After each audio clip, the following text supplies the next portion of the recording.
देखिए, आज हम फ्रांसीसी क्रांति का जो वन लाइनर क्वेश्चन है वो हम करेंगे। और ये वन लाइनर क्वेश्चन जो है फ्रांसीसी क्रांति का, वो क्लास 9th की एनसीईआरटी जो बुक है उस पर बेस्ड होगा।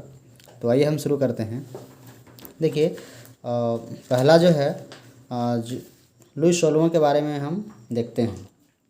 लुई 16वां, देखिए लुई 16वां के बारे में हम जब जानेंगे तो लुई 16वां के बारे में तथा उसके दौरान जो भी गतिविधियां गई थी उसको हम जानेंगे। तो देखिए, सबसे पहले क्या है कि लुई 16वां जो है वो बुर्बो राजवंश का था। जैसे प्रश्न आता है आपको कि लुई 16वां किस राजवंश का, तो आप लिखेंगे लुई 16वां बुर्बो राजवंश का था।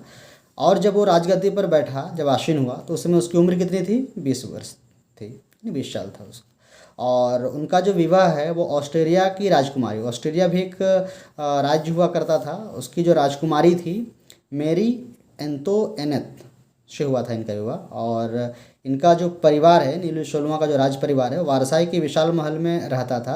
वारसाई देखिए पेरिस में ही, पेरिस से हट के थोड़ा सा दूर में एक वारसाई का महल था, वहाँ पे जो लुई 16वां है और उनका परिवार है वो रहता था।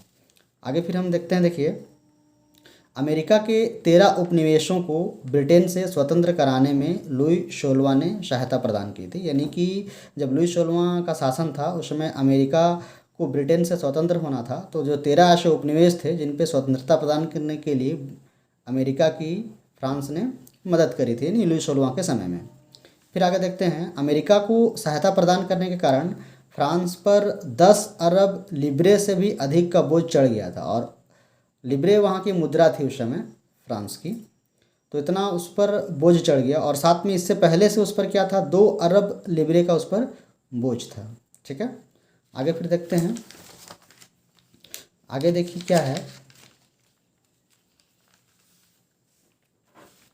जो फ्रांस में उस समय पूरी आबादी थी उस पर 90% जो थे वो किसान थे। ठीक है, और लगभग 60% जो ज़मीन थी उस पर कुलीन वर्ग, चर्च और तीसरे स्टेट्स के जो अमीर घराने के लोग थे उन पर अधिकार था। मैंने 60% पर ऐसे लोगों पर था। और पादरी वर्ग को राज्य को दिए जाने वाले करों में छूट प्राप्त था। और चर्च के द्वारा किसानों पर धार्मिक कर लगाया जाता था, जिसे टाइद के नाम से जाना जाता था। जैसे कि आपको पूछा जाता है प्रश्न में, जैसे कि जो धार्मिक कर है चर्च के द्वारा किसानों पर जो लगाया जाता है उसे किस नाम से जाना जाता है, तो उसे हम क्या बोलते हैं? टाइद बोलते हैं। या फिर टाइद क्या है? एक प्रकार का धार्मिक कर है जो चर्च के द्वारा किसानों पर लगाया जाता है। उसमें क्या था? देखिए, यह कर कृषि उपज के 10वें हिस्से के बराबर होता था। अपने किसान जितना उपज करता था उसका 10वां हिस्सा वो चर्च को देता था, टाइद के नाम से। फिर देखिए, किसानों द्वारा राज्य को अदा किए जाने वाला कर जो था वो प्रत्यक्ष कर होता था, जिसे टाइल के नाम से जाना जाता था। यानी किसान जो है राज्य सरकार को जो कर देती थी वो टाइल के नाम से जाना जाता था। फिर हम देखें, जो लिब्रे हम पढ़े थे, जो फ्रांस की मुद्रा थी उस समय, उसे 1794 में समाप्त कर दिया गया। ठीक है, तो ये हम बुक से जाने। और अगर हम वर्तमान में अगर हम देखें फ्रांस की, तो फ्रांस में देखिए अभी जो राष्ट्रपति हैं वो एमेनुअल मैक्रोन हैं। और वहाँ के प्रधानमंत्री की बात करें तो एडवर्ड फिलिप हैं। और वहाँ की जो राजधानी वो पेरिस है। मुद्रा यूरो है। मैक्सिमम जो यूरोपीय कंट्री हैं उनका, जो यूरोपीय संघ में जो है उनका मुद्रा यूरो ही है।